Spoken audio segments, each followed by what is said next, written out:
En cet instant précis, quelque chose dévore l'univers. Entre chaque galaxie, entre chaque étoile, entre chaque atome, l'espace lui-même se dilate plus vite que la lumière. Les scientifiques appellent cette force l'énergie noire, et elle constitue 70% de tout ce qui existe. Nous vivons dans un océan cosmique où les îles de matière dérivent les unes des autres, s'éloignant irrémédiablement pour ne jamais se réunir. Cette nuit, nous allons voyager à travers des gouffres de vide si massifs qu'ils ne devraient pas exister. Nous allons comprendre pourquoi le silence cosmique est si absolu. Et nous allons découvrir ce qui attend au bout du temps lui-même. Regardez autour de vous. Tout ce que vous voyez, tout ce que vous touchez, chaque personne que vous connaissez existe grâce à la matière. Votre corps, cette planète, chaque étoile qui brûle dans le ciel nocturne. Mais voici ce que des décennies d'observation ont confirmé. Tout cela combiné représente moins d'1% de l'univers. Le reste est vide. Imaginez prendre chaque galaxie observable, les milliards d'étoiles qu'elles contiennent, chaque planète orbitant autour de ces étoiles, et les écraser ensemble. Vous rempliriez moins d'1 billionième de l'espace qui existe. La densité moyenne de l'univers est d'environ 6 atomes d'hydrogène par mètre cube. Entrez dans une pièce vide et vous respirez des milliards de particules de plus que ce qui remplit le même volume dans l'espace profond. Ce vide n'est pas aléatoire. Les mesures du satellite Planck et du télescope spatial Hubble révèlent que la matière se regroupe en filaments et en murs minces comme une toile cosmique. Entre ces structures s'étendent des régions si vides qu'elles font paraître l'espace entre les étoiles bondé. Les astronomes les appellent des vides, et ils dominent tout. Pensez à l'univers comme un océan. Les galaxies ne sont pas dispersées uniformément comme du sel dissous dans l'eau. Elles se rassemblent en minuscules bulles de mousse flottant à la surface, tandis que d'immenses bulles de néant s'étendent en dessous. Vous vivez à l'intérieur de l'une de ces taches de mousse, entourée par une obscurité si complète qu'elle avale la lumière. Et cette vacuité grandit. Chaque seconde, l'espace lui-même se dilate, poussant ses bulles de néant plus larges. Les amas de galaxies assis au bord des vides accélèrent les uns par rapport aux autres, propulsés par une force que nous comprenons à peine. Cette force s'appelle l'énergie noire, et elle remplit le vide avec quelque chose de plus étrange que l'espace vide.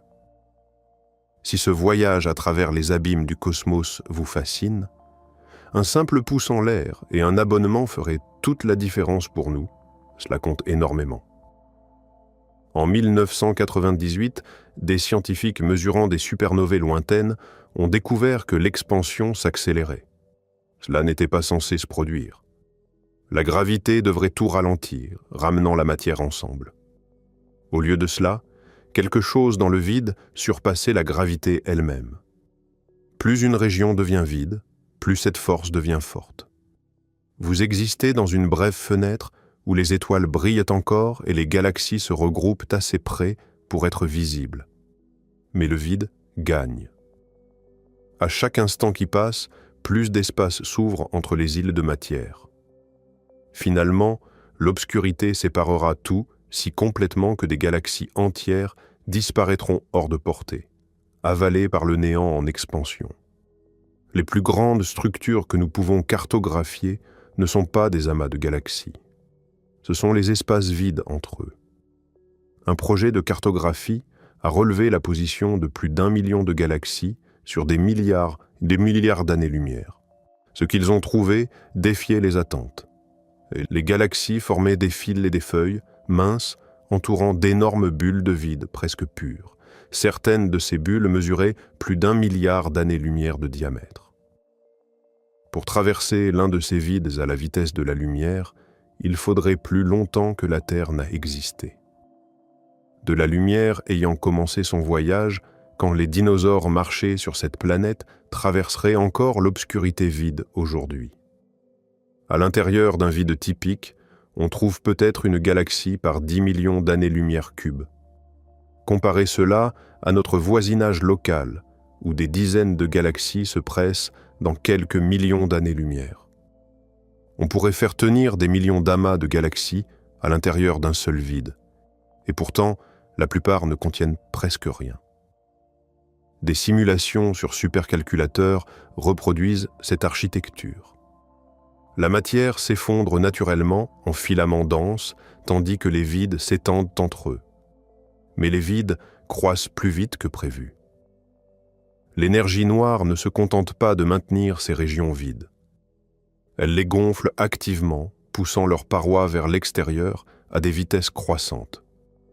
Les mesures montrent que les vides se dilatent environ 10% plus vite que ce que la gravité seule prédirait. Chaque galaxie, assise au bord d'un vide, est tiraillée dans deux directions. La gravité tente de la maintenir connectée aux galaxies voisines. L'énergie noire tente de la traîner vers l'isolement.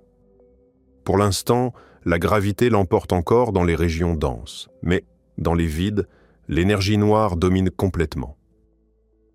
Imaginez-vous debout, au bord d'un gouffre qui s'élargit. Le sol sous les villes voisines s'éloigne, lentement d'abord, puis de plus en plus vite. Finalement, l'écart devient trop large pour être franchi. C'est ce qui arrive aux amas de galaxies à travers l'univers. Les vides entre eux deviennent des barrières permanentes, divisant le cosmos en royaumes isolés qui ne communiqueront plus jamais. En 1981, un astronome a découvert quelque chose qui n'aurait pas dû exister. En cartographiant les galaxies dans une constellation, son équipe a trouvé une région ne contenant presque rien. Ils ont fouillé la zone à plusieurs reprises avec des télescopes de plus en plus puissants. Le résultat restait le même. Une sphère d'obscurité de 330 millions d'années-lumière de diamètre, presque vide. Dans une région qui devrait contenir environ 10 000 galaxies, les scientifiques n'en ont trouvé que 60. Un taux de vacance de 99,4%. Si notre galaxie existait au centre de ce vide, nous ne verrions presque aucune galaxie voisine nulle part dans le ciel nocturne. Juste l'obscurité dans chaque direction. Sa taille viole ce que nous pensions possible. Selon les modèles cosmologiques standards, des structures aussi vides devraient être incroyablement rares. L'univers n'a pas existé assez longtemps pour que la gravité évacue une région aussi massive. Pourtant, elle est là, confirmée par de multiples relevés. Que pourrait créer un tel vide? Une théorie suggère qu'il s'est formé à partir d'une région de densité inhabituellement faible dans l'univers primitif. À mesure que l'expansion continuait, l'énergie noire a repoussé la matière plus vite que la gravité ne pouvait la retenir. Au fil de milliards d'années, le vide s'est gonflé, tandis que les galaxies fuyaient vers ses bords. Une autre théorie est plus troublante. Certains physiciens proposent que des vides de cette taille pourraient indiquer des variations dans l'énergie noire elle-même. Si la force qui déchire l'espace est plus forte dans certaines régions, ces zones deviendraient vides plus rapidement. Cela signifierait que l'univers n'est pas uniforme. Certains quartiers font face à une destruction plus rapide que d'autres. Ce vide n'est pas une anomalie, c'est un avertissement. Et la force qui crée ces gouffres est quelque chose que nous commençons seulement à comprendre. Quelque chose d'invisible remplit l'univers et veut le déchirer en morceaux. L'énergie noire agit comme une propriété de l'espace lui-même. Créez plus d'espace par l'expansion et vous créez plus d'énergie noire. Cela signifie que la force se renforce au fil du temps. Tôt dans l'univers, quand tout était comprimé ensemble, l'énergie noire était faible. La gravité dominait. Mais à mesure que l'espace s'est dilaté et que la matière s'est dispersée, l'énergie noire a pris le contrôle. L'espace s'étire actuellement d'environ 46 mètres par seconde pour chaque 3 millions d'années-lumière de distance. Ce taux augmente plus on regarde loin. Prenez deux galaxies séparées de 100 millions d'années-lumière. Chaque seconde, l'espace entre elles grandit d'environ 1500 mètres. Elles ne se déplacent pas à travers l'espace. L'espace lui-même se dilate les emportant. Rien de ce qu'elles font ne peut l'arrêter. La partie terrifiante est la fluidité avec laquelle cela se produit. Vous ne pouvez pas sentir l'énergie noire vous tirer parce que la gravité maintient les atomes, les planètes et même les amas de galaxies ensemble. Mais franchissez les zones entre les amas, là où la gravité est faible, et l'énergie noire domine complètement. Ces régions se dilatent plus vite que quoi que ce soit à l'intérieur ne peut résister. Les amas de galaxies, situés à 10 milliards d'années-lumière, s'éloignent à environ 90% de la vitesse de la lumière. Ceux encore plus loin sont encore plus rapides. Finalement, on atteint une distance où l'expansion emporte les objets plus vite que la lumière elle-même ne peut voyager. C'est l'horizon des événements cosmiques. Une fois qu'une galaxie franchit cet horizon, sa lumière ne peut plus jamais nous atteindre. Jamais. L'espace entre nous se dilate plus vite que les photons ne peuvent le traverser. De notre perspective, la galaxie s'efface. Elle existe toujours, mais nous en sommes définitivement coupés. N'importe quelle civilisation vivant là-bas pourrait allumer le phare le plus brillant imaginable, et nous ne le verrions jamais. Actuellement, l'horizon des événements se trouve à environ 16 milliards d'années-lumière. Mais il se rapproche. À mesure que l'énergie noire continue d'accélérer l'expansion, cette frontière rampe vers nous. Des galaxies que nous pouvons voir aujourd'hui la franchiront à l'avenir. Notre univers observable rétrécit. Dans environ 100 milliards d'années, chaque galaxie, en dehors du groupe local, aura franchi l'horizon des événements. Nos descendants, si tant est qu'il en existe, regarderont dans le ciel nocturne et ne verront que les galaxies liées à nous par la gravité. Le reste de l'univers sera invisible, effacé par l'expansion. Ils n'auront aucune preuve que des milliards d'autres galaxies ont un jour existé. L'expansion aura effacé les preuves. S'ils tentent de calculer l'histoire cosmique, ils concluront que l'univers est petit, statique et local. Ils auront tort, mais seront incapables de le prouver. Nous vivons dans un moment privilégié. Nous pouvons encore observer un univers riche, rempli de galaxies lointaines et de structures cosmiques.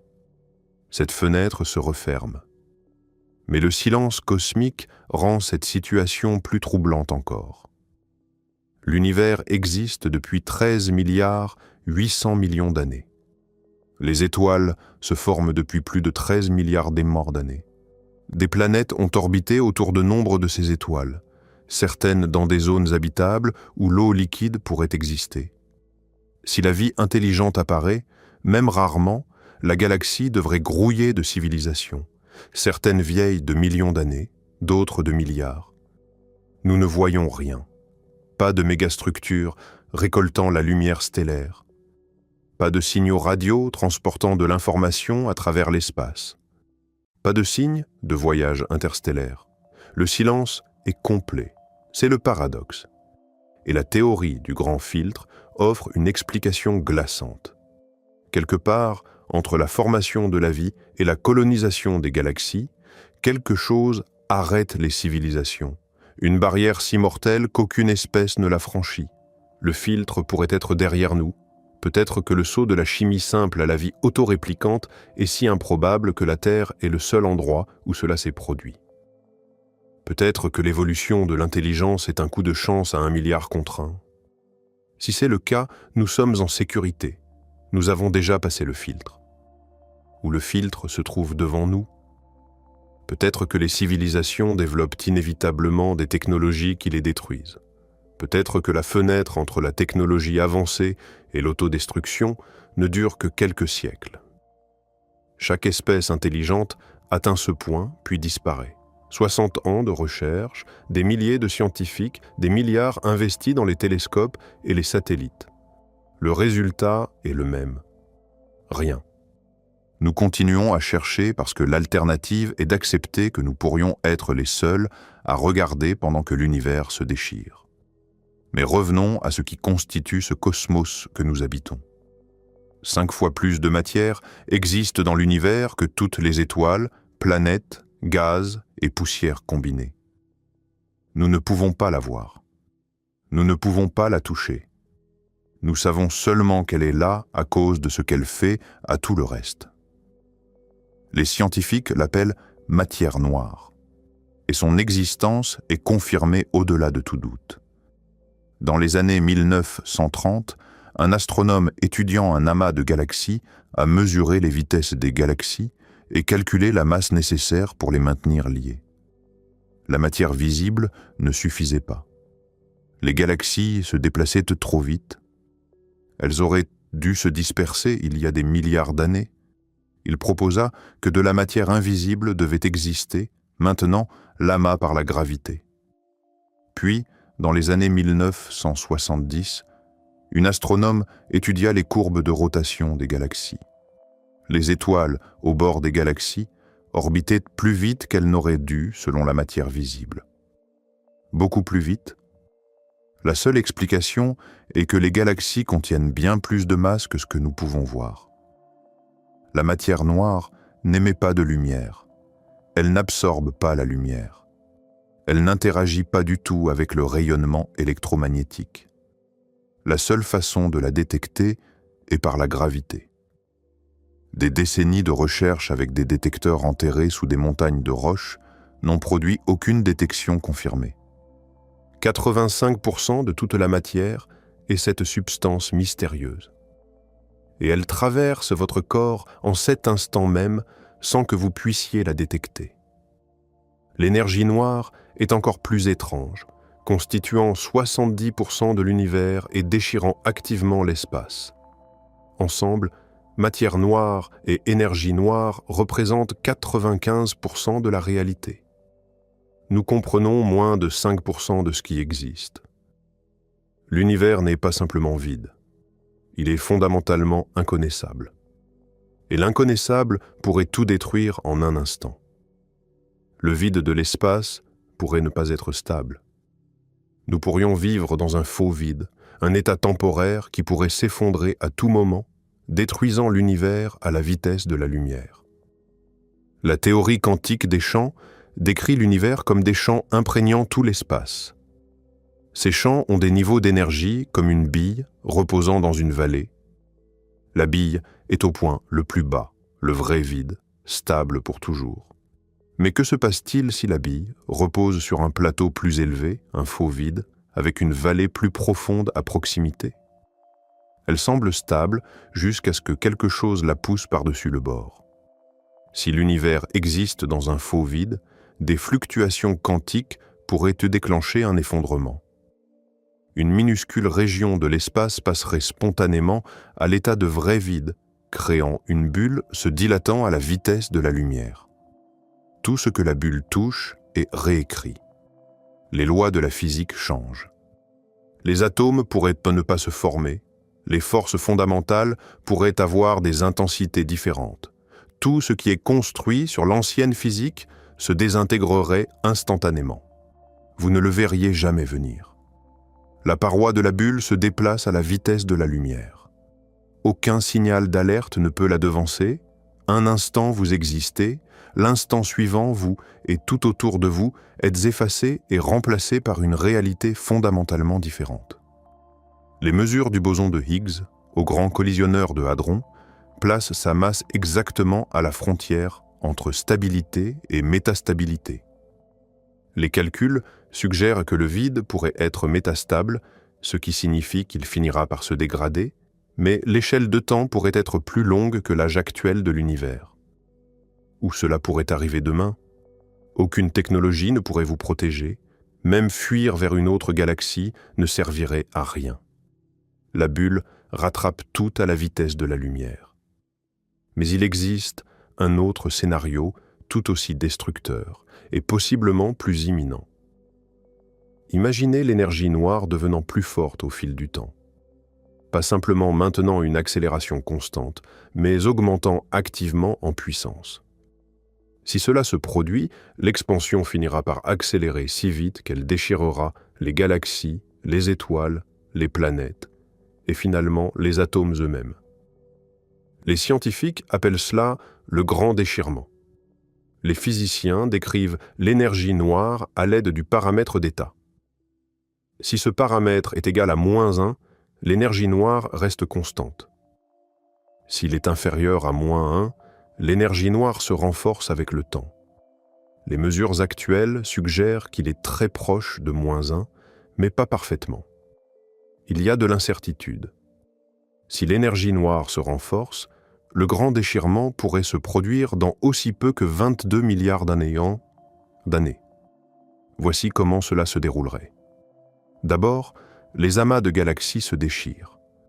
Les galaxies qui étaient gravitationnellement liées commencent à accélérer les unes des autres plus vite que la gravité ne peut les retenir. En quelques millions d'années, les amas se désintègrent en galaxies individuelles. Puis, les galaxies elles-mêmes se déchiquettent. Les étoiles au bord accélèrent au-delà de la vitesse orbitale. Les bras spiraux se déroulent. Environ 3 mois avant le moment final, le système solaire se disloque. Les planètes s'arrachent de leurs orbites. Environ 30 minutes avant la fin, la Terre elle-même explose. Les liens moléculaires maintenant la roche et le métal ensemble ne peuvent résister à l'expansion de l'espace. Finalement, dans la dernière fraction de seconde, les atomes se désintègrent. Les électrons s'arrachent des noyaux. Les noyaux eux-mêmes se scindent, l'univers se déchire en morceaux à l'échelle la plus petite possible, puis plus rien. Les données actuelles suggèrent que le grand déchirement est peu probable. La plupart des mesures favorisent une énergie noire constante qui mène plutôt à la mort thermique. Mais l'incertitude demeure. Si le paramètre est faux ne serait-ce que d'une petite quantité, le calendrier de la destruction change dramatiquement. Car si le grand déchirement ne se produit pas, un autre destin attend. Imaginez un univers où chaque étoile s'est éteinte, chaque trou noir s'est évaporé, et chaque particule repose immobile dans l'obscurité absolue à des températures à peine au-dessus du zéro absolu. C'est la mort thermique, et c'est le destin le plus probable de toute chose. Le second principe de la thermodynamique stipule que l'entropie augmente toujours. L'ordre devient désordre. L'énergie se répand uniformément jusqu'à ce que plus rien ne puisse produire de travail. L'univers est un système fermé. L'énergie ne peut pas s'échapper. Elle ne peut que se disperser et se diluer. En ce moment, l'énergie est concentrée dans les étoiles, les trous noirs et les nuages de gaz chaud. Ce processus ne peut pas continuer indéfiniment. L'hydrogène s'épuise. Les étoiles meurent. Les estimations actuelles suggèrent que la formation stellaire cessera dans environ 1 billion d'années. Les dernières étoiles vacilleront et s'éteindront. Après cela, seules les naines brunes, les naines blanches, les étoiles à neutrons et les trous noirs subsisteront. Les naines blanches rayonneront leur chaleur résiduelle dans l'espace sur des échelles de temps inimaginables, devenant des naines noires, des sphères sombres de matière cristallisée flottant dans le vide. Les trous noirs, qu'on croyait éternels, émettent un rayonnement par des effets quantiques, s'évaporant particule par particule. Les trous noirs supermassifs mettront environ 10 puissance 100 ans à disparaître complètement.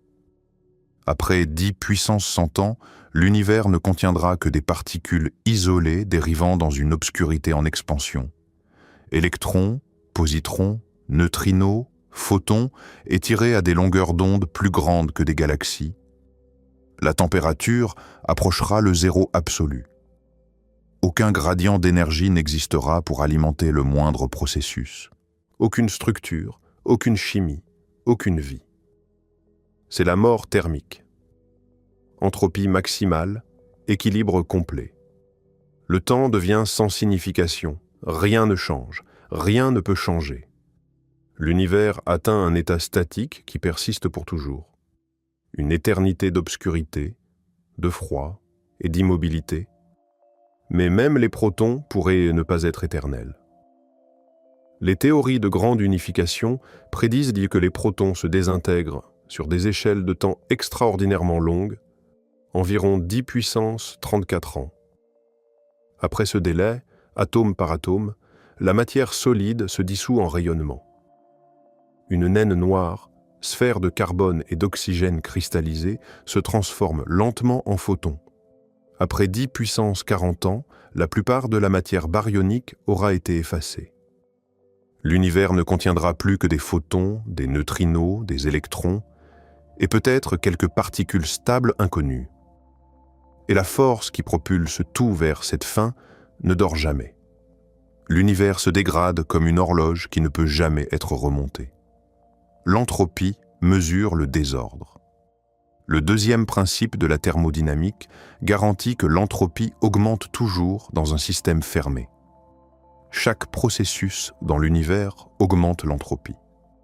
Les étoiles fusionnant l'hydrogène, les galaxies entrant en collision, les trous noirs avalant de la matière. Même vous, en ce moment, votre corps convertit l'énergie chimique de la nourriture en chaleur qui rayonne dans l'environnement. L'entropie croît. L'univers primitif avait une entropie basse. L'énergie était concentrée dans un état incroyablement chaud et dense. À mesure que l'expansion a continué, cette énergie s'est dispersée.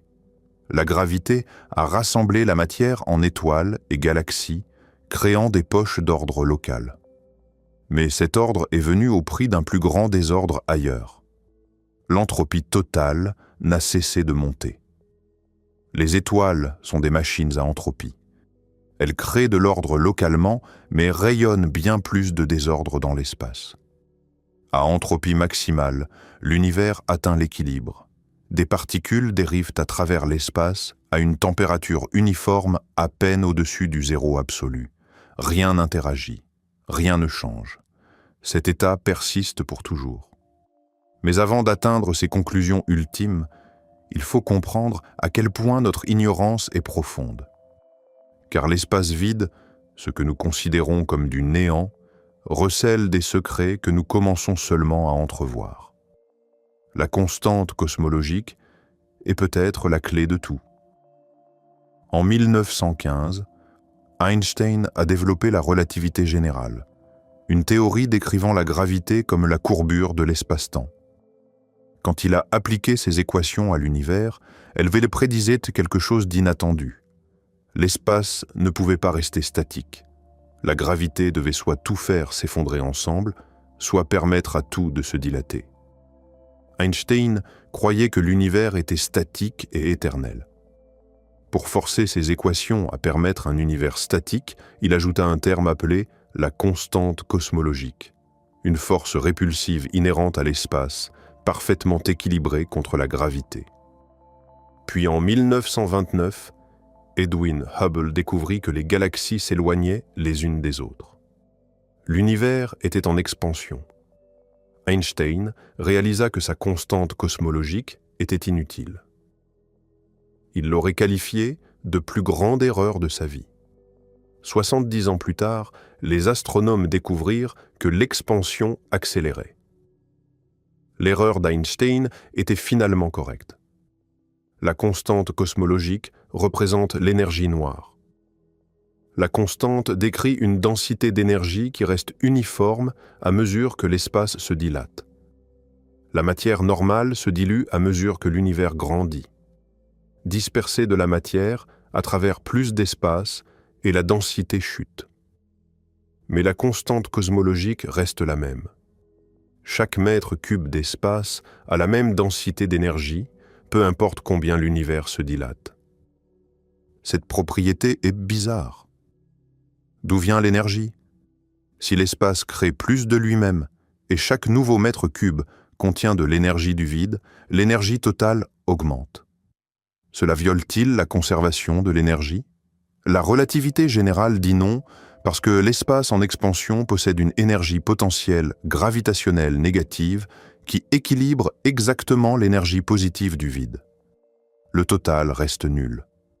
Sa valeur est d'environ 10 puissance moins 52 par mètre carré. Ce nombre semble arbitraire et spécifique. Pourquoi cette valeur? Une constante légèrement plus grande aurait empêché les galaxies de se former. Une valeur plus petite serait indétectable. Nous existons dans un univers avec une constante cosmologique parfaitement calibrée pour permettre la formation de structures au début, tout en propulsant l'expansion accélérée plus tard. Si la constante cosmologique est véritablement constante, l'avenir est déterminé. L'expansion accélère pour toujours. Les amas de galaxies se séparent. L'univers observable rétrécit. La mort thermique arrive. L'univers se disperse dans une obscurité froide infinie. Revenons maintenant aux vides eux-mêmes, car leur comportement révèle quelque chose de fondamental sur la nature de l'espace. Les mesures de relevée de galaxies montrent que les vides ne se comportent pas comme de simples absences de matière. Ils se comportent comme des entités actives. Les galaxies, à leur bord, sont repoussées vers l'extérieur. Les parois des vides s'amincissent au fil du temps cosmique. Et les vides fusionnent entre eux, créant des structures de plus en plus grandes. Ce processus a des conséquences directes pour toute vie dans l'univers. Car la vie dépend de conditions précises qui sont en train de disparaître. La formation stellaire décline. Le taux auquel de nouvelles étoiles s'allument a chuté d'environ 95% depuis son pic il y a 11 milliards d'années. Les galaxies épuisent le gaz froid nécessaire pour former des étoiles. Les collisions entre galaxies, qui déclenchent des sursauts de formation stellaire, deviennent plus rares à mesure que l'expansion cosmique disperse tout. Dans 1 billion d'années, aucune nouvelle étoile ne se formera nulle part. L'univers ne contiendra que les étoiles qui existent déjà, mourant lentement une par une. Sans nouvelles étoiles, aucun nouveau système planétaire ne se forme, aucune nouvelle chance pour la vie d'émerger. Mais le problème commence bien plus tôt. Dans environ 5 milliards d'années, notre propre Soleil épuisera son combustible hydrogène et se gonflera en géante rouge. La Terre sera incinérée. Toute civilisation encore dépendante de cette planète devra partir ou mourir. L'expansion cosmique aggrave tout. À mesure que les galaxies accélèrent les unes des autres, le réservoir d'étoiles accessibles rétrécit. Les civilisations futures seront piégées dans leur galaxie d'origine, incapables d'atteindre les ressources des systèmes voisins. Quand leur étoile mourra, elles n'auront nulle part où aller. L'univers devient aussi plus dangereux. Les sursauts de rayons gamma, les explosions les plus énergétiques de l'univers se produisent régulièrement. Toute planète dans le faisceau était stérilisée. Au fil du temps, ces événements catastrophiques auront balayé la plupart de la galaxie. Moins de régions sûres existeront où la vie pourra se développer sans être détruite par la violence cosmique. Et tandis que nous cherchons des voisins, les voisins que nous aurions pu avoir s'éloignent au-delà de notre portée. Imaginez regarder à travers un télescope et observer une galaxie s'effacer de l'existence.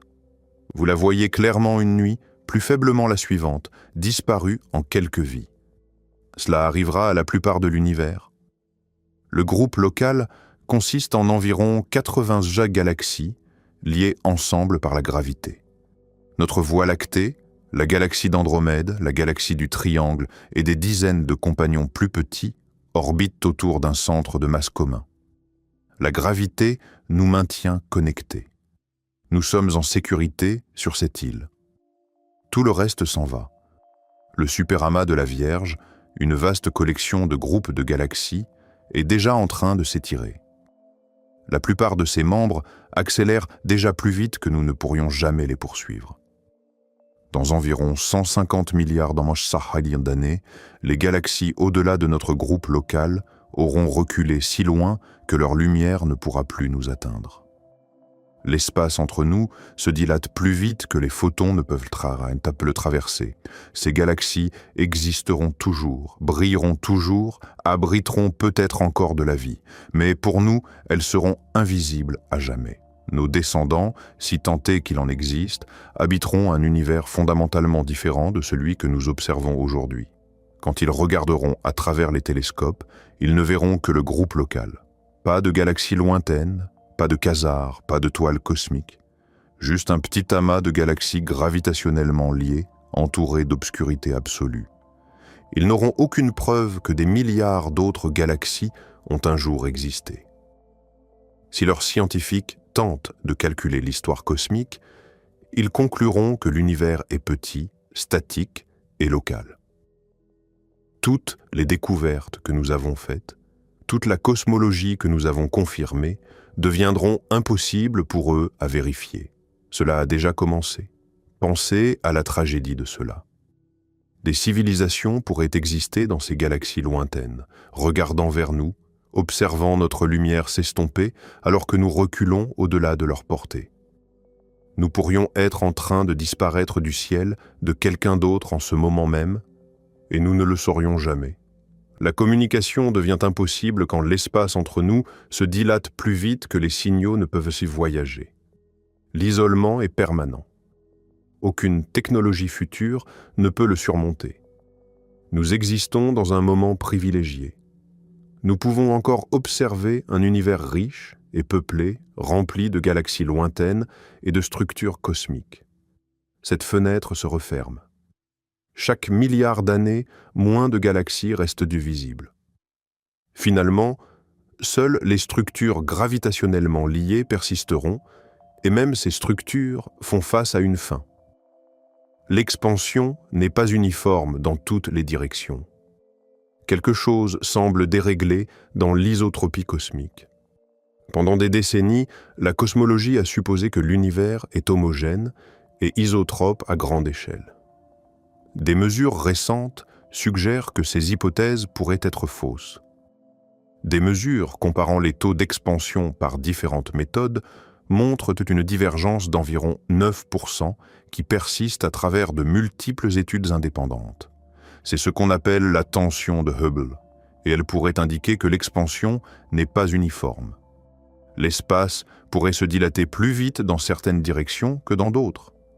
Si l'expansion est anisotrope, nos modèles cosmologiques sont faux. L'âge de l'univers pourrait être différent de ce que nous avons calculé. Le destin de l'univers pourrait être différent. Peut-être que l'énergie noire elle-même n'est pas uniforme. Des régions avec plus d'énergie noire se dilatent plus vite. Des régions avec moins se dilatent plus lentement. Si l'énergie noire varie spatialement, l'avenir devient imprévisible. Notre amas de galaxies pourrait se trouver dans une région où l'énergie noire est relativement faible, nous accordant des milliards d'années supplémentaires avant l'isolement. Ou nous pourrions être dans une région forte, faisant face à une expansion plus rapide que prévu. L'univers refuse d'être simple. Chaque réponse révèle de nouvelles questions. Et si des civilisations intelligentes existaient autrefois à proximité, nous sommes trop tard pour les rencontrer. La galaxie a environ 13 milliards d'années. Si des civilisations sont apparues ailleurs, certaines auraient surgi des milliards d'années avant nous. Mais une civilisation durant 1 million d'années est un flash cosmique. Si une civilisation s'est élevée, s'est répandue dans de multiples systèmes stellaires, puis s'est effondrée, nous pourrions ne jamais savoir qu'elle a existé. Ces signaux radio auraient traversé la galaxie et se seraient dissipés. Ces mégastructures auraient décliné. Ces artefacts auraient été détruits par l'érosion cosmique. Après 10 millions d'années, presque rien ne subsisterait. Après 100 millions d'années, même les ruines sur des mondes sans atmosphère seraient réduites en poussière. La galaxie recycle tout. Calculez la fenêtre de contact. Une galaxie, à 10 milliards d'années-lumière, s'éloigne à environ 90% de la vitesse de la lumière. Tout signal qu'elle envoie met 10 milliards d'années à arriver. Le temps que cela arrive, leur civilisation pourrait être éteinte. Notre réponse prendrait 10 milliards d'années supplémentaires. Aucune conversation n'est possible à travers de telles distances et de telles échelles de temps.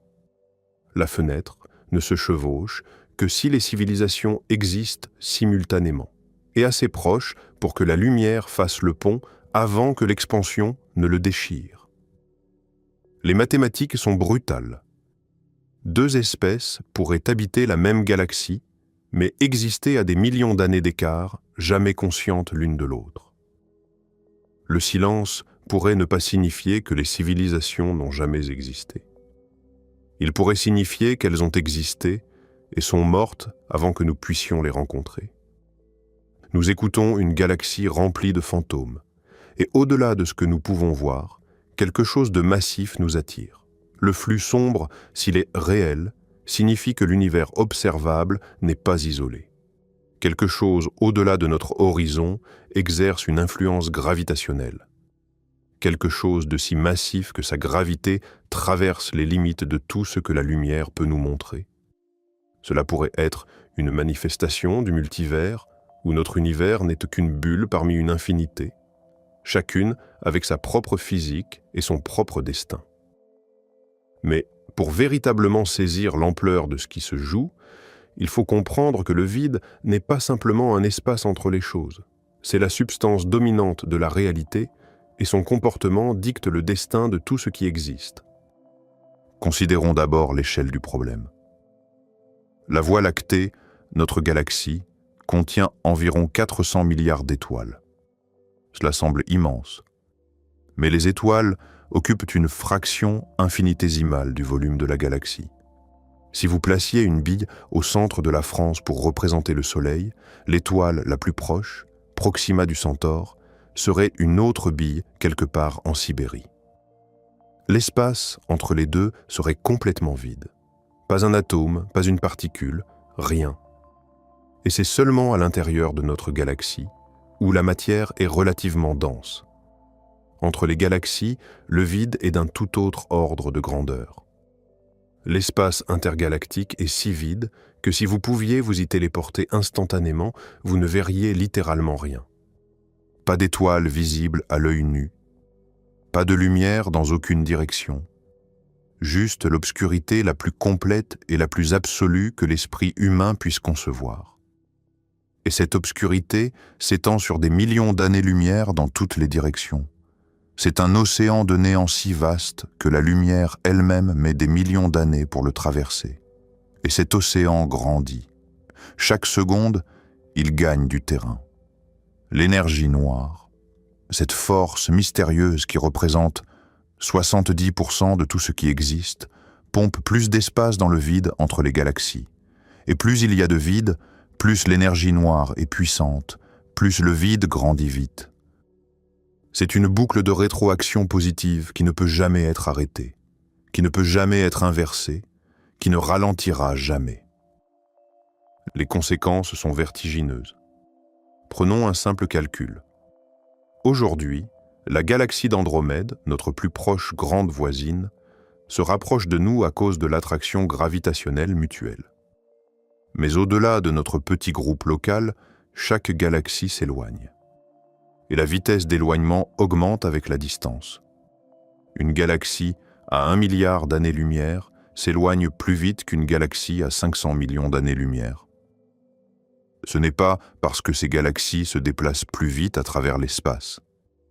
C'est parce qu'il y a plus d'espace entre nous et que chaque morceau de cet espace contribue à la vitesse d'éloignement totale. Imaginez une file de fourmis marchant sur un ruban élastique. Chaque fourmi avance à la même vitesse. Mais si vous étirez le ruban, les fourmis les plus éloignées semblent s'éloigner plus vite parce qu'il y a plus de ruban entre vous et elles qui s'étirent. C'est exactement ce qui se passe avec les galaxies. L'espace lui-même est le ruban et il s'étire partout simultanément. Mais voici ce qui est véritablement terrifiant. La vitesse d'étirement augmente. Le ruban ne s'étire pas à un rythme constant, il accélère. Chaque année, l'espace s'étire un tout petit peu plus vite qu'il ne le faisait l'année précédente. C'est imperceptible à l'échelle humaine, mais accumulé sur des milliards d'années, l'effet est dévastateur. Des galaxies qui étaient autrefois visibles disparaissent derrière l'horizon cosmique. Des régions de l'espace qui contenaient autrefois de la lumière et de l'information deviennent à jamais inaccessibles. Ce processus a une conséquence philosophique profonde que peu de gens apprécient pleinement. La connaissance elle-même a une date de péremption. Non pas parce que nous oublions, mais parce que les preuves sont physiquement détruites par l'expansion. Des vérités cosmiques qui sont accessibles aujourd'hui seront à jamais invérifiables dans quelques milliards d'années. Des questions qui ont des réponses maintenant n'en auront plus jamais. L'univers efface activement sa propre histoire, et nous vivons dans le bref instant où cette histoire est encore lisible. C'est peut-être la leçon la plus profonde de toute la cosmologie. Non pas que l'univers est grand ou vieux, ou principalement vide, bien que tout cela soit vrai, mais que nous existons dans un moment irremplaçable. Un moment où le passé du cosmos est encore inscrit dans la lumière des galaxies lointaines, dans les motifs du fond diffus cosmologique, dans la distribution des éléments et la courbure de l'espace-temps. Ce moment ne durera pas. Et quand il sera passé, personne, nulle part, ne pourra jamais reconstituer ce que nous pouvons voir aujourd'hui. Le vide est patient. Il a tout le temps de l'éternité. Il n'a pas besoin de se presser. Chaque seconde, il gagne un peu plus de terrain. Chaque millénaire, quelques galaxies supplémentaires franchissent l'horizon. Chaque milliard d'années, l'univers observable rétrécit significativement. Le processus est inexorable, impitoyable, et d'une indifférence parfaite à nos espoirs et nos peurs. Mais dans cette indifférence réside peut-être une forme de liberté. Car si l'univers ne se soucie pas de nous, nous sommes libres de nous soucier de lui. Nous sommes libres de le contempler, de le mesurer, de l'admirer, de le comprendre, même si cette compréhension est temporaire, même si ces connaissances seront un jour effacées. Le vide ne peut pas nous empêcher de savoir, au moins pour l'instant. Et cet instant, aussi bref soit-il à l'échelle cosmique, est le nôtre. Considérons maintenant ce que les observations les plus récentes nous apprennent sur la structure fine du vide, car le vide n'est pas uniforme. Il a une texture, une topologie, une architecture qui ne devient visible que quand on l'examine à la plus grande échelle possible. Les relevés de galaxies modernes, comme ceux réalisés par les télescopes de dernière génération, ont cartographié des centaines de millions de galaxies en 3 dimensions. Ces cartes révèlent un motif qui est à la fois magnifique et troublant. La matière dans l'univers est organisée en une toile cosmique, un réseau de filaments et de nœuds séparés par d'immenses vides. Les filaments sont comme les fils d'une toile d'araignée géante, s'étendant sur des centaines de millions d'années-lumière. Aux intersections des filaments, la matière se condense en amas de galaxies, les nœuds de la toile. Et entre les filaments et les nœuds, les vides s'étendent, occupant la plus grande partie du volume. Cette structure n'est pas statique, elle évolue. Les filaments s'amincissent au fil du temps cosmique étiré par l'expansion. Les vides grossissent, avalant les régions environnantes. Les nœuds attirent de la matière depuis les filaments qui les alimentent, devenant plus denses, tandis que le reste de l'univers se vide progressivement. C'est comme un processus de drainage cosmique. La matière coule des filaments vers les nœuds, laissant derrière elle un espace de plus en plus désolé. Les simulations numériques reproduisent cette évolution avec une précision remarquable. Quand les scientifiques programment les conditions initiales de l'univers, les minuscules fluctuations de densité qui existaient juste après le Big Bang, et laissent la gravité et l'énergie noire opérer pendant 13 milliards 800 millions d'années, le résultat est une toile cosmique qui correspond étroitement à ce que nous observons. Cela confirme notre compréhension générale de la physique cosmique. Mais cela confirme aussi quelque chose de plus sombre. Le destin de la toile est scellé. Elle continuera à se disperser. Les filaments continueront à s'amincir. Les vides continueront à grandir. Et finalement, il ne restera que des îlots isolés de matière dans un océan infini de néant. Le plus troublant est peut-être la vitesse à laquelle ce processus s'accélère. Les mesures des 10 dernières années montrent que l'expansion cosmique est légèrement plus rapide que ce que les modèles prédisaient. Cet écart, petit mais persistant, pourrait indiquer que notre compréhension de l'énergie noire est incomplète. Peut-être que l'énergie noire n'est pas constante après tout. Peut-être qu'elle se renforce lentement ajoutant une urgence supplémentaire à la destruction du tissu cosmique. Ces questions nous ramènent à l'une des vérités les plus inconfortables de la physique moderne. Nous comprenons moins de 5% de ce dont l'univers est fait. La matière ordinaire, les atomes dont nous sommes constitués, les étoiles que nous voyons, les planètes que nous explorons, tout cela n'est qu'une écume à la surface d'un océan de mystères. L'essentiel de la réalité nous est caché, non pas parce que nous n'avons pas regardé assez attentivement, mais parce que la nature même de ces composants les rend invisibles à nos instruments. La matière noire interagit si faiblement avec la matière ordinaire qu'elle traverse tout sans laisser de traces. L'énergie noire est une propriété de l'espace lui-même, impossible à isoler ou à manipuler. Nous connaissons leurs effets avec une précision remarquable. Nous pouvons les cartographier, les modéliser, prédire leur comportement. Mais nous ne savons pas ce qu'ils sont. Nous sommes comme des poissons dans un aquarium qui ont cartographié les courants et la température de l'eau avec une grande précision, mais qui ne savent pas ce qu'est l'eau, et cette ignorance a des conséquences pratiques. Si nous ne comprenons pas l'énergie noire, nous ne pouvons pas prédire avec certitude le destin de l'univers. Nos meilleurs modèles pointent vers la mort thermique, mais ces modèles reposent sur l'hypothèse que l'énergie noire reste constante.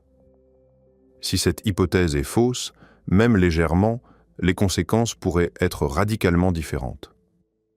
Le grand déchirement, l'effondrement du faux vide, un Big Crunch inversé, chacun de ces scénarios reste techniquement possible étant donné notre niveau actuel d'ignorance. Nous vivons donc dans un univers que nous ne comprenons pas, gouverné par des forces que nous ne pouvons pas voir, et dirigé vers un destin que nous ne pouvons pas prédire avec certitude. Le seul fait dont nous sommes sûrs est celui-ci. Le vide grandit. L'obscurité avance. Et le temps dont nous disposons pour comprendre est limité, non seulement par notre durée de vie individuelle, mais par la durée de vie de la fenêtre cosmique qui rend l'observation possible. Chaque année qui passe, des galaxies supplémentaires franchissent l'horizon des événements et deviennent à jamais inaccessibles. Chaque milliard d'années, une fraction supplémentaire de l'histoire cosmique est effacée. Nous sommes dans une course contre l'expansion elle-même, une course que nous ne pouvons pas gagner, mais que nous ne pouvons pas non plus nous permettre de ne pas courir. Car même si le destin ultime de l'univers est scellé, la compréhension de ce destin a une valeur qui transcende la simple curiosité scientifique. Savoir que nous existons dans un moment irremplaçable donne à chaque découverte, chaque observation, chaque mesure une urgence et une gravité qui les élèvent au-delà du simple fait scientifique. Nous ne sommes pas simplement en train de faire de la physique. Nous sommes en train de lire un livre qui se consume au fur et à mesure que nous le lisons. Chaque page que nous tournons est une page que personne ne pourra jamais relire. Voilà pourquoi le vide est à la fois le sujet le plus humble et le plus majestueux de toute la science. Il est littéralement rien, et il est littéralement tout. Il est l'absence de matière, et il est la force dominante de l'univers. Il est le silence entre les notes, et il est le crescendo qui finit par noyer la musique tout entière. Le vide est le commencement et la fin, le cadre dans lequel tout se déroule et la force qui finit par tout effacer. Et nous, petits arrangements temporaires d'atomes sur une planète humide orbitant une étoile banale dans un bras spiral mineur d'une galaxie ordinaire, nous avons eu le privilège extraordinaire de regarder ce vide en face et de le comprendre. Pour un bref instant cosmique, la matière a pris conscience du vide qui l'entoure. La lumière a compris l'obscurité. La complexité a contemplé la simplicité vers laquelle tout retourne. C'est peut-être le plus grand acte de défi que la matière puisse accomplir contre le vide, le comprendre, le nommer, le mesurer, le craindre, oui, mais aussi le contempler avec émerveillement. Car le vide est terrible, mais il est aussi beau. L'immensité du néant entre les galaxies, l'élégance avec laquelle l'énergie noire dilate l'espace, la symétrie parfaite avec laquelle l'entropie réclame son dû, tout cela possède une grandeur qui dépasse l'horreur. Nous sommes les témoins de l'acte final d'un cosmos qui se termine en silence. Ce silence ne diminue pas la valeur de la musique qui l'a précédée. Au contraire, il la rend plus précieuse. Chaque étoile qui brille encore brille contre la promesse du néant. Chaque galaxie qui tourne encore tourne en défiance de l'entropie. Et chaque esprit conscient qui contemple le ciel nocturne est une victoire temporaire de la complexité sur le vide, une flamme fragile dans une cathédrale infinie d'obscurité. Le vide gagnera. C'est écrit dans les lois de la physique. Mais en cet instant, les étoiles brillent encore, les galaxies tournent encore, et nous sommes encore là pour le voir. Il y a une dimension du problème que nous n'avons pas encore pleinement explorée.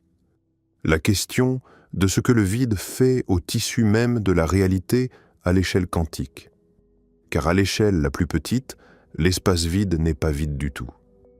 Il bouillonne d'activité, un océan de fluctuations quantiques qui surgissent et disparaissent des milliards de fois par seconde dans chaque centimètre cube d'espace. Cette activité quantique est normalement invisible. Les particules virtuelles qui apparaissent et disparaissent le font si rapidement qu'elles ne peuvent pas interagir directement avec le monde macroscopique. Elles empruntent de l'énergie au vide, existent pendant une fraction de seconde infime, puis rendent cette énergie en s'annihilant. C'est un processus perpétuel, un bouillonnement incessant qui ne s'arrête jamais, qui ne peut jamais s'arrêter, parce que le principe d'incertitude de Heisenberg l'exige. Mais cette activité a des conséquences mesurables. L'effet Casimir, démontré expérimentalement, montre que le bouillonnement quantique du vide crée une pression réelle. Placez deux plaques métalliques très proches l'une de l'autre dans un vide parfait. L'espace restreint entre les plaques ne permet pas à toutes les longueurs d'onde de particules virtuelles d'exister. Plus de particules apparaissent à l'extérieur qu'à l'intérieur, créant une différence de pression nette qui pousse les plaques l'une vers l'autre. C'est une force mesurable, confirmée par des expériences de haute précision. Le vide pousse physiquement des objets, les implications cosmologiques sont vertigineuses. Si le vide possède une énergie intrinsèque, même infime par unité de volume, alors l'énergie totale du vide dans l'univers observable est colossale. Et cette énergie pourrait être exactement ce que nous appelons l'énergie noire. Le vide quantique serait alors non seulement la source de l'expansion accélérée, mais le véritable architecte du destin de l'univers. Mais ici réside le plus grand mystère de la physique moderne. Quand les physiciens théoriciens tentent de calculer l'énergie du vide à partir des premiers principes de la mécanique quantique, le résultat est catastrophiquement faux. La théorie prédit une valeur 120 ordres de grandeur supérieure à ce que nous observons. 120 ordres de grandeur.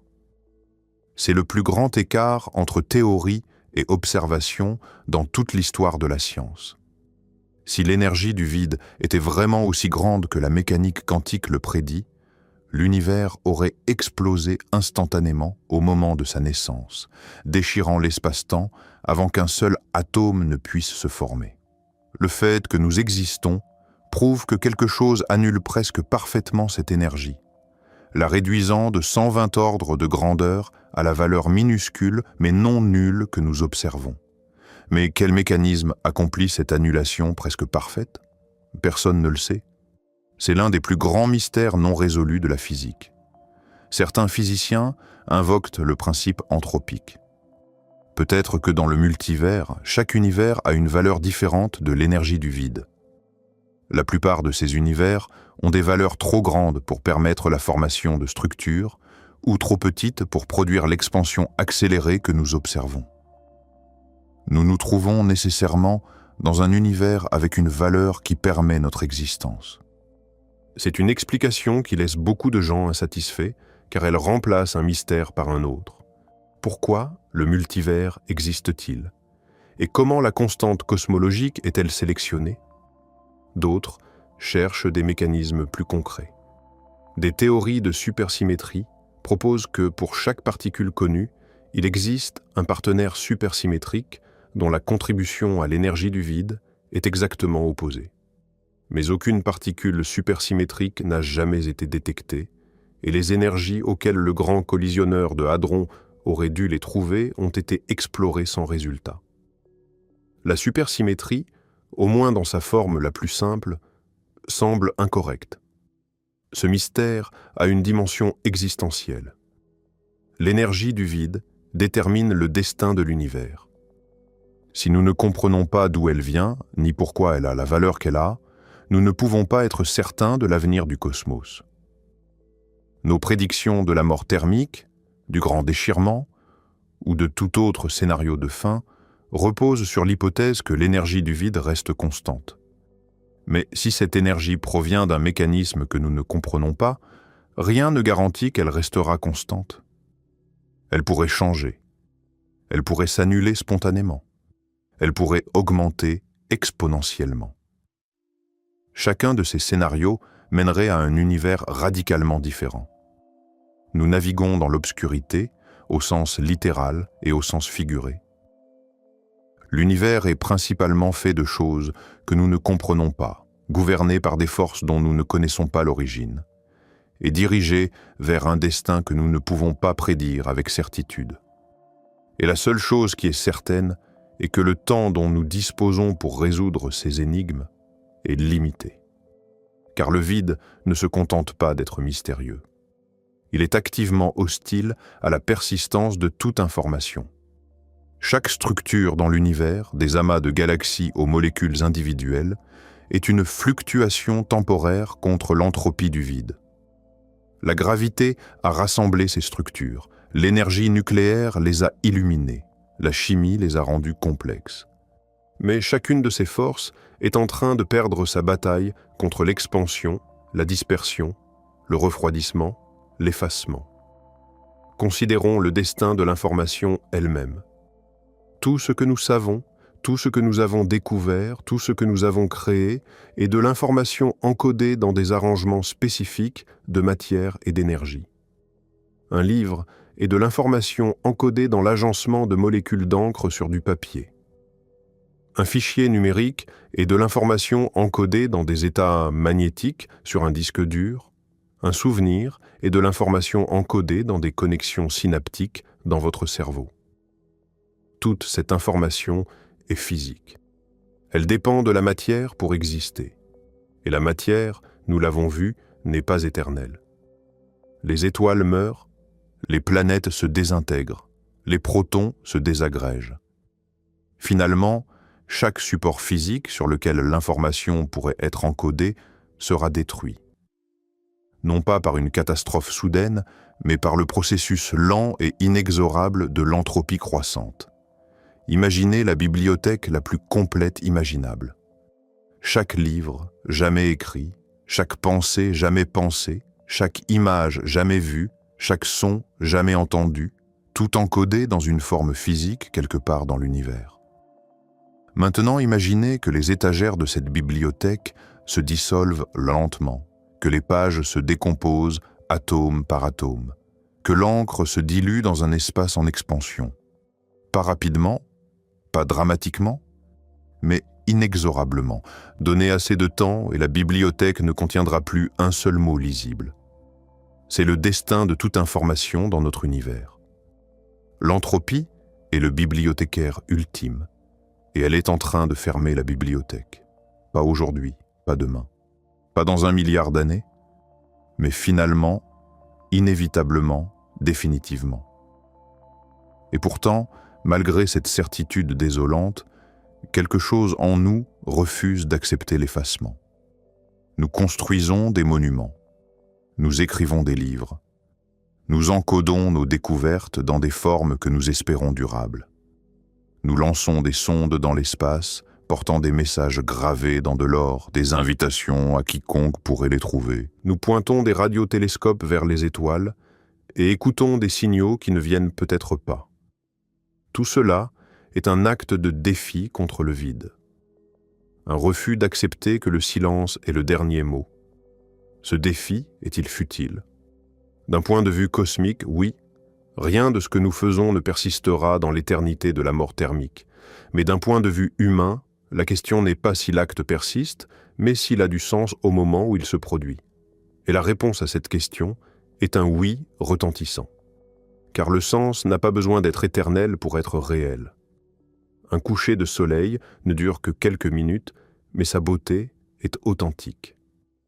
Une symphonie se termine, mais l'émotion qu'elle suscite est irréelle. Une vie humaine ne dure que quelques décennies, mais l'amour, la curiosité, l'émerveillement qu'elle contient ne sont pas diminués par leur brièveté.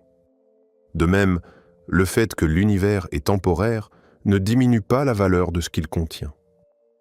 Les étoiles sont belles maintenant, les galaxies sont magnifiques maintenant, la conscience est miraculeuse maintenant. Le vide viendra effacer tout cela, mais le vide ne peut pas effacer le fait que cela a existé. Et peut-être que cela suffit, ou peut-être pas. Peut-être que la bonne réponse au vide n'est ni le désespoir ni l'acceptation sereine, mais la rébellion. Peut-être que la réponse est de pousser aussi loin que possible dans la compréhension, de construire aussi haut que possible dans la complexité, de crier aussi fort que possible dans le silence, non pas parce que le vide écoute, mais parce que le fait de crier est en soi un acte de signification dans un univers qui n'en offre aucune. L'univers est silencieux. L'expansion s'accélère, le vide grandit, les étoiles s'éteignent une par une. L'entropie réclame son dû, lentement, patiemment, inexorablement. Et dans ce contexte de destruction cosmique graduelle, nous sommes là, éphémères et fragiles, contemplant l'immensité avec des yeux faits de la même poussière d'étoiles qui sera un jour dispersée dans le vide. Mais ces yeux voient, ces esprits comprennent, ces cœurs ressentent. Et aussi longtemps que cela dure, aussi bref que cela soit à l'échelle cosmique, l'univers n'est pas entièrement vide. Il contient au moins une chose que le vide ne peut pas reproduire, la conscience du vide lui-même. Et c'est peut-être suffisant. Mais il y a un dernier chapitre de cette histoire qui mérite d'être raconté, car il touche à la question la plus personnelle que la cosmologie puisse poser. Que signifie votre existence dans un univers qui se dirige vers le néant? La réponse dépend de la perspective que vous adoptez. Si vous regardez vers l'extérieur, vers les galaxies qui s'enfuient, vers les vides qui grandissent, vers l'horizon des événements qui se rapprochent, le tableau est celui d'une destruction inexorable. L'univers court vers sa propre fin, et rien de ce que nous faisons ne peut changer cette trajectoire. Les lois de la thermodynamique sont impitoyables. L'entropie ne fait qu'augmenter. L'énergie se dilue. La structure se défait. Mais si vous regardez vers l'intérieur, vers la complexité qui existe ici et maintenant, le tableau est tout autre. Car en cet instant précis, l'univers accomplit quelque chose d'extraordinaire. Des atomes forgés dans des cœurs d'étoiles il y a des milliards d'années se sont assemblés en structures d'une complexité stupéfiante. Des molécules d'ADN encodent des milliards d'années d'informations évolutives. Des réseaux neuronaux traitent la réalité avec une finesse que nos meilleurs ordinateurs ne peuvent qu'imiter grossièrement. Des cultures transmettent de la connaissance d'une génération à l'autre, construisant des cathédrales de savoir qui s'élèvent au-dessus de l'oubli individuel. Tout cela se produit dans un univers qui tend vers le désordre. C'est un miracle de la physique, non pas au sens surnaturel, mais au sens le plus profond du terme. Une occurrence extraordinairement improbable qui se produit néanmoins, permise par les lois mêmes qui finiront par la défaire. La gravité rassemble la matière. La fusion nucléaire l'éclaire. La chimie la complique. La biologie la fait se reproduire. Et la conscience la fait se contempler. Chacune de ces étapes est une victoire temporaire contre l'entropie, une bulle d'ordre dans un océan de chaos. Et ces bulles d'ordre ne sont pas négligeables. Un seul cerveau humain contient autant de connexions synaptiques qu'il y a d'étoiles dans la Voie lactée. Un seul génome contient plus d'informations que toute la bibliothèque d'Alexandrie. Une seule cellule vivante exécute des réactions chimiques d'une complexité qui dépasse notre capacité à les simuler entièrement. L'univers n'a peut-être pas de but, mais il a produit des choses d'une beauté et d'une sophistication qui laissent les physiciens et les biologistes émerveillés. Et c'est ici que nous touchons à quelque chose qui transcende la physique pure. Car la physique peut nous dire comment l'univers va finir. Elle peut calculer les échelles de temps, modéliser les scénarios, quantifier les probabilités. Mais elle ne peut pas nous dire ce que cela signifie. La signification est quelque chose que nous apportons au cosmos, pas quelque chose que le cosmos nous fournit. Et dans un univers qui ne fournit aucune signification intrinsèque, le fait que nous en créions est peut-être l'acte le plus extraordinaire de toute l'histoire cosmique. Pensez-y. 13 milliards, 800 millions d'années d'expansion, de refroidissement, de condensation gravitationnelle, de nucléosynthèse stellaire, de formation planétaire, d'évolution chimique et biologique, tout cela a convergé pour produire, entre autres choses, un être qui peut regarder le ciel nocturne et pleurer parce qu'il est beau. Un être qui peut calculer l'âge de l'univers et frissonner parce que c'est immense. Un être qui peut contempler la mort thermique du cosmos et choisir, malgré tout, de construire, d'aimer, de chercher, d'espérer. L'univers ne demande pas à être compris. Les étoiles ne demandent pas à être admirées. Les vides ne demandent pas à être mesurés. Mais nous le faisons quand même. Nous regardons dans le télescope et nous cartographions les galaxies. Nous écoutons le bruit de fond cosmique et nous y déchiffrons l'écho du Big Bang. Nous construisons des détecteurs de particules sous des montagnes et nous attendons qu'un atome de matière noire daigne nous toucher. Nous envoyons des sondes dans l'espace interstellaire avec des disques dorés portant de la musique et des salutations dans des langues que personne ne parlera peut-être jamais plus. Tout cela est un acte de foi. Non pas la foi dans un Dieu ou dans un dessein, mais la foi dans la valeur de la compréhension elle-même. La conviction que savoir est meilleur que ne pas savoir, même quand ce que l'on sait est terrible. La certitude que regarder le vide en face est préférable à détourner les yeux. L'univers est vaste, et principalement vide, et presque entièrement inconnaissable et destiné à une obscurité éternelle. Mais il contient au moins une chose qui défie le vide par sa simple existence. Des esprits capables de le comprendre. Des cœurs capables de le pleurer. Des voix capables de le nommer. Le vide n'a pas de nom pour lui-même. L'obscurité ne sait pas qu'elle est sombre. L'entropie ne sait pas qu'elle augmente.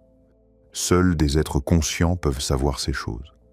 Et le fait de savoir, aussi temporaire soit-il, aussi insignifiant à l'échelle cosmique, est la chose la plus précieuse que l'univers ait jamais produite. Car voici la vérité ultime que le vide nous enseigne. Ce n'est pas la durée qui donne de la valeur à l'existence, mais la profondeur. Une étoile qui brûle pendant 10 milliards d'années sans qu'un seul œil ne la voie n'a pas plus de signification qu'un photon perdu dans le vide intergalactique. Mais un esprit qui contemple cette étoile pendant un seul instant et la trouve belle a accompli quelque chose que 10 milliards d'années de fusion nucléaire n'ont pas pu accomplir seul. Il a donné un sens à la lumière. Nous sommes ce sens, fragile. Bref, perdu dans un cosmos d'une immensité inconcevable, mais doté d'une capacité que rien d'autre dans l'univers ne possède. La capacité de trouver de la beauté dans ce qui est, de la tristesse dans ce qui disparaît, et de la grandeur dans ce qui dépasse toute compréhension. Le vide gagne. Les étoiles s'éteignent, l'obscurité avance. Mais en cet instant, nous sommes là. Et cela change tout. Le plus grand tour de magie de la physique est celui-ci. L'espace vide pèse plus que tout ce que vous pouvez voir. Prenez 1 mètre cube d'espace vide. Retirez toute matière, tout rayonnement, chaque particule. Ce qui reste n'est pas rien. La mécanique quantique nous dit que le vide possède de l'énergie. Cette énergie du vide est minuscule par unité de volume, mais considérez l'échelle de l'univers. Multipliez ce volume par la densité d'énergie du vide et vous obtenez un nombre plus grand que la masse-énergie de toute la matière visible combinée. L'énergie noire pourrait être l'énergie du vide. Si c'est le cas, l'espace vide lui-même pousse l'univers à se dilater. Plus il y a d'espace, plus il y a d'énergie noire. L'expansion crée plus d'espace, qui crée plus d'énergie noire, qui propulse une expansion plus rapide. Un processus emballé sans point d'arrêt. L'espace vide n'est pas un arrière-plan passif. Il participe à l'évolution cosmique, poussant contre la gravité, façonnant le destin de toute chose. Et ce destin se précipite vers nous plus vite que nous ne l'avions jamais imaginé. En cet instant précis, vous vivez dans l'âge d'or de l'univers. Levez les yeux vers le ciel nocturne. Vous pouvez voir des étoiles, des galaxies, des nébuleuses. Dans des milliards d'années, plus rien de tout cela ne sera visible. L'univers a environ 13 milliards, 800 millions d'années. La formation stellaire a commencé quelques centaines de millions d'années après le Big Bang. Les galaxies se sont assemblées sur des milliards d'années. La chimie complexe s'est développée, les planètes se sont formées. La vie a émergé. Cette période de complexité et de lumière représente moins de 5% de la durée de vie totale de l'univers. Les 95% restants seront ténèbres. Comparez 1 billion d'années à ce qui vient après la mort de la dernière étoile. L'âge des étoiles représente 1 billion d'années. L'âge des ténèbres représente 10 puissance 100 ans ou plus. Le rapport entre les deux est incompréhensible. Nous existons dans la première fraction de % de l'histoire cosmique. Le bref moment où les étoiles brillent, où les galaxies se regroupent, où la chimie crée de la complexité. La fenêtre durant laquelle la vie est possible. Vous êtes vivant pendant la seule ère où l'univers est intéressant. Avant cette ère, l'univers était trop chaud et uniforme pour la structure. Après cette ère, l'univers sera trop froid et vide pour le changement. En ce moment, dans cette étroite tranche de temps, le cosmos est à son apogée. Mais ce privilège vient avec un fardeau. Nous savons ce qui vient. Nous voyons l'obscurité approcher. Chaque mesure confirme que l'expansion s'accélère. L'univers observable rétrécit. Le vide gagne. Notre existence est un accident cosmique. Un bref scintillement de complexité dans un océan d'entropie. Vous ne visiterez jamais une autre galaxie. Niveau descendant, peu importe leur niveau d'avancement technologique. La vitesse de la lumière est une barrière absolue, et l'univers se dilate plus vite que nous ne pouvons le traverser. La lumière voyage à 300 000 km par seconde. Rien ne peut aller plus vite. Ce n'est pas une limitation technologique, c'est une loi fondamentale tissée dans la structure de l'espace-temps. Andromède, notre plus proche grande voisine galactique, se trouve à 2,5 millions d'années-lumière. Même à la vitesse de la lumière, franchir cette distance prendrait 2,5 millions d'années. Mais Andromède se dirige en réalité vers nous, tiré par la gravité. Dans environ 4 milliards d'années, la Voie lactée et Andromède entreront en collision et fusionneront. Au-delà d'Andromède, chaque galaxie en dehors de notre groupe local est en train de s'éloigner hors de portée. L'horizon des événements cosmiques marque la frontière au-delà de laquelle toute évasion est impossible. Des galaxies, au-delà de 16 milliards d'années-lumière, s'éloignent plus vite que la lumière. L'espace, en expansion, les emporte plus vite que vous ne pouvez le traverser. Cela crée une prison. Le groupe local est notre cage. La gravité lie ces quelques 80 galaxies ensemble, les protégeant de l'expansion cosmique. Tout le reste s'en va. Les barreaux de notre prison sont faits d'espace-temps lui-même, se dilatant dans toutes les directions, nous piégeant pour toujours. Environ 95% de l'univers est invisible. Nous ne pourrons jamais l'observer, jamais le mesurer, jamais savoir ce qui y existe. L'univers observable est défini par la distance que la lumière a parcourue depuis le Big Bang. Actuellement, nous pouvons voir environ 46 milliards d'années-lumière dans chaque direction. Cela nous donne une sphère contenant environ 2000 milliards de galaxies. Cela semble complet. Ce ne l'est pas. L'univers entier est immensément plus grand que la portion observable. De combien? Nous ne le savons pas. Il pourrait être 1000 fois plus grand, 1 million de fois, infini. Ce qui existe dans cette région inconnaissable. Probablement plus de galaxies, plus d'étoiles, plus de planètes. La même physique devrait s'appliquer partout. Mais peut-être que les lois de la nature varient à travers les distances cosmiques. Peut-être que la constante cosmologique est différente ailleurs. Peut-être que des structures y existent qui sont impossibles dans notre voisinage. Nous ne le saurons jamais. L'univers inconnaissable nous nargue. Il existe plein de merveilles que nous ne pouvons jamais voir, de découvertes que nous ne pouvons jamais faire, de questions auxquelles nous ne pouvons jamais répondre. La vitesse de la lumière et l'expansion cosmique créent une barrière d'information plus absolue que n'importe quel mur physique. Nous sommes piégés, non seulement dans l'espace, mais dans la connaissance. La plus grande partie de la réalité est pour toujours hors de portée. Et ce que nous pouvons observer révèle une vérité terrifiante.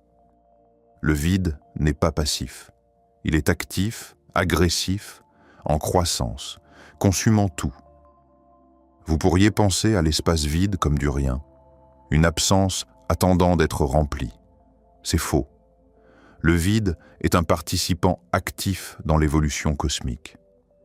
Il se dilate, repoussant la matière. Il contient de l'énergie, propulsant l'accélération. Il détruit les structures, forçant l'univers vers l'entropie maximale.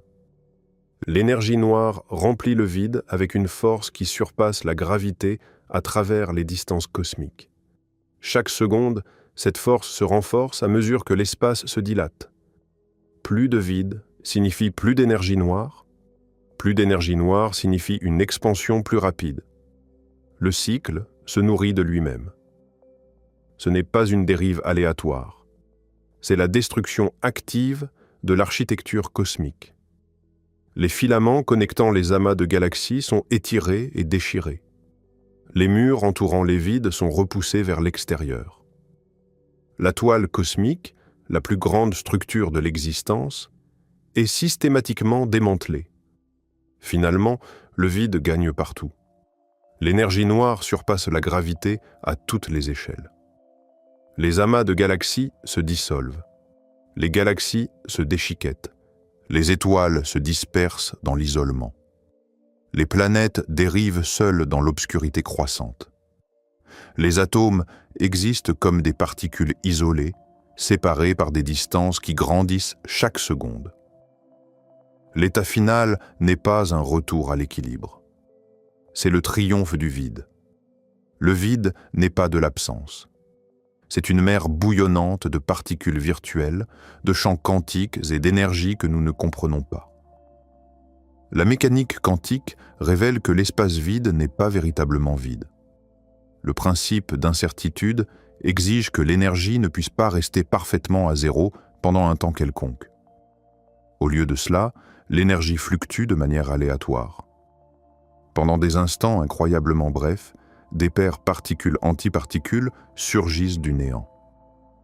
Un électron et un positron apparaissent ensemble, existent pendant une fraction de seconde infime, puis s'annihilent en se réabsorbant dans le vide. Ce sont les particules virtuelles, et leur existence est confirmée par de multiples expériences. L'effet Casimir démontre leur réalité. Le vide grouille de ces particules constamment. Les trous noirs interagissent avec les particules virtuelles de manière étrange. Près de l'horizon des événements d'un trou noir, les particules virtuelles peuvent devenir réelles. Une particule tombe dans le trou noir tandis que l'autre s'échappe dans l'espace. De l'extérieur, le trou noir semble émettre du rayonnement. Ce rayonnement de Hawking draine lentement la masse du trou noir. Les calculs tentant de prédire l'énergie du vide à partir de la mécanique quantique produisent un nombre 120 ordres de grandeur trop grand par rapport à ce que nous observons. C'est le problème de la constante cosmologique, l'un des plus grands mystères de la physique. Le vide devrait avoir bien plus d'énergie qu'il n'en a. Si l'énergie du vide était aussi grande que la mécanique quantique le prédit, l'espace se dilaterait si vite que les galaxies, les étoiles et les atomes ne pourraient jamais se former. L'univers se déchirerait instantanément. 70% de tout est cette force. 70% de la réalité est dédié à déchirer les 30% restants. L'univers n'est pas neutre. Il est hostile à la structure, à la complexité, à la vie. Nous existons malgré l'univers, pas grâce à lui. Quelque chose d'impossible se produit dans les plus grands vides. Ils deviennent plus froids qu'ils ne devraient qu'en l'être. Le fond diffus cosmologique est la rémanence du Big Bang, un rayonnement qui remplit tout l'espace à une température d'environ 2,7 degrés au-dessus du zéro absolu. C'est la température de base de l'univers. Rien ne devrait être plus froid, sauf si activement refroidi. Pourtant, des mesures révèlent que les plus grands vides cosmiques ont des températures légèrement en dessous de cette base. La différence est infime, environ 10 millionièmes de degré, mais elle existe et ne devrait pas. Le refroidissement est plus fort que les modèles ne le prédisent. Les vides se dilatent si vite que le rayonnement qui les traverse perd plus d'énergie que les calculs ne le suggèrent.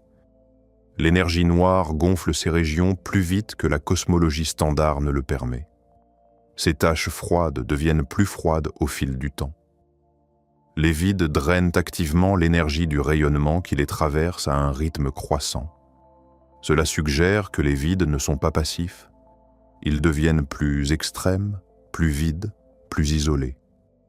À mesure que l'énergie noire se renforce et que l'expansion s'accélère, ces régions deviennent des terres désolées cosmiques où même la faible chaleur du Big Bang ne peut persister. En 2008, des astronomes étudiant le mouvement des amas de galaxies ont découvert une anomalie. Des centaines d'amas s'étendant sur des milliards d'années-lumière se déplaçaient dans la même direction à environ 400 mètres par seconde. Ce mouvement était séparé de l'expansion cosmique. Une vitesse supplémentaire pointant vers une région spécifique de l'espace. Ils l'ont appelé le flux sombre, et il ne devrait pas exister. Selon la cosmologie standard, l'univers devrait être approximativement uniforme dans toutes les directions à grande échelle. Aucune structure massive ne devrait exister en dehors de l'univers observable, capable d'attirer les amas de galaxies vers elle. Pourtant, les données montraient exactement cela. Quelque chose au-delà de notre horizon cosmique exerce une influence gravitationnelle. La théorie dominante est terrifiante. Au-delà du bord de l'univers observable, quelque chose de massif existe. Une structure si énorme que sa gravité traverse l'horizon cosmique, attirant la matière vers elle. Ou peut-être quelque chose d'encore plus exotique, des collisions avec d'autres univers, des vestiges d'un cycle cosmique précédent, des preuves d'un multivers. Si le flux sombre est réel, l'univers observable n'est pas isolé. Il est influencé par des structures que nous ne pouvons jamais voir. La gravité traverse l'horizon cosmique, connectant des régions de l'espace qui ne peuvent jamais échanger de lumière ou d'informations. Nous pourrions vivre dans une région atypique du cosmos. D'autres régions pourraient contenir des structures éclipsant tout ce que nous observons. Des supervides plus grands que notre univers observable. Des méga-amas contenant des billions de galaxies. Nous ne le saurions jamais. La théorie du multivers propose que notre univers est une bulle dans une mousse infinie, éternelle. L'inflation cosmique, l'expansion rapide dans les instants après le Big Bang, crée de nouveaux univers constamment. Chaque bulle a ses propres constantes physiques, ses propres lois de la nature, son propre destin. Si le multivers existe, nous sommes probablement dans un univers avec une constante cosmologique inhabituellement grande. Notre énergie noire est assez forte pour propulser l'expansion accélérée, mais assez faible pour permettre la formation de galaxies. Cet équilibre est incroyablement rare. D'autres univers pourraient être plus stables. Des univers avec légèrement moins d'énergie noire s'étendraient indéfiniment sans accélérer. Les galaxies resteraient visibles indéfiniment. Mais nous ne vivons pas dans ces univers. Nous vivons dans un univers où l'énergie noire domine et l'expansion accélère. Vous pourriez vivre dans un univers mourant, tandis que d'innombrables autres prospèrent. Et au sein de cet univers mourant, une possibilité étrange émerge. La mécanique quantique permet des fluctuations rares. Même dans un univers froid et mort, des fluctuations quantiques peuvent spontanément créer des structures organisées. La probabilité est extraordinairement basse. Mais à travers un temps infini, les événements de faible probabilité deviennent des certitudes. Une fluctuation aléatoire pourrait créer un cerveau avec des souvenirs, des pensées, une conscience. Un cerveau de Boltzmann apparaissant brièvement dans le vide avant de se dissoudre. Étant donné un temps infini dans un univers vide, les fluctuations créeront des billions de moments conscients, brefs et isolés pour chaque conscience véritablement évoluée. La plupart des physiciens rejettent cette conclusion, ce qui suggère que quelque chose est faux dans le raisonnement. Mais identifier la faille est difficile. En cet instant même, des galaxies franchissent l'horizon des événements cosmiques et disparaissent de la vue. De la lumière qui a voyagé vers nous pendant des milliards d'années est avalée par l'expansion. Les mesures actuelles montrent qu'environ 60 000 galaxies franchissent l'horizon chaque année. Et ce nombre augmente à mesure que l'expansion s'accélère. Le processus est invisible pour vous. Certaines des galaxies que vous voyez dans les images d'espace profond n'existent plus dans l'univers observable. Elles sont toujours là, toujours réelles. Mais leur état actuel est à jamais caché de nous. L'univers que vous observez aujourd'hui est plus grand et plus peuplé que celui que vos descendants verront. Ils hériteront d'un cosmos plus petit et leurs descendants d'un cosmos plus petit encore. Génération après génération, l'univers visible se contracte. Les conditions qui ont permis votre existence ont nécessité 13 milliards d'années d'évolution cosmique. Les étoiles ont dû se former, exploser et disperser des éléments lourds. Les planètes ont dû s'assembler. La chimie a dû s'organiser en biologie. Ce processus était chanceux, rare et entièrement dépendant du fait que l'univers soit à la bonne température et la bonne densité. Ces conditions s'estompent, l'univers refroidit, la matière se disperse trop, l'énergie se dilue. La fenêtre durant laquelle la vie peut exister est temporaire, mesurée à l'échelle du temps cosmique. Nous nous sommes élevés près du pic de cette fenêtre. Dans des milliards d'années, la conscience luttera pour trouver des points d'ancrage dans un cosmos plus froid, plus sombre, plus vide. Dans des billions d'années, la vie sera impossible. Rien de ce que vous faites ne persistera. Chaque pensée, chaque création, chaque instant de votre existence sera effacé si complètement que l'univers ne contiendra aucune trace que cela s'est jamais produit. L'information en physique désigne toute configuration distinguable de matière ou d'énergie. Votre corps contient de l'information encodée dans les arrangements atomiques. Vos pensées sont de l'information dans les motifs neuronaux. Tout cela disparaîtra. Même si l'information survit au trou noir, elle ne survit pas à la mort thermique. À mesure que l'univers se dilate et refroidit, l'information se disperse sur des volumes toujours plus grands. Les particules dérivent les unes des autres à des vitesses croissantes. Finalement, chaque particule se retrouve seule dans sa propre région causalement déconnectée de l'espace. Aucune interaction n'est possible. Fonctionnellement, l'information est détruite. L'univers est un broyeur d'informations, fonctionnant sur la plus longue échelle de temps possible. Le deuxième principe de la thermodynamique est impitoyable. L'ordre devient désordre. L'information devient entropie. La flèche du temps pointe dans une seule direction, vers l'effacement, et rien ne peut l'inverser. Et pourtant, nous sommes là. En cet instant précis, dans cette fenêtre infinitésimale de l'histoire cosmique, nous existons. Nous sommes conscients.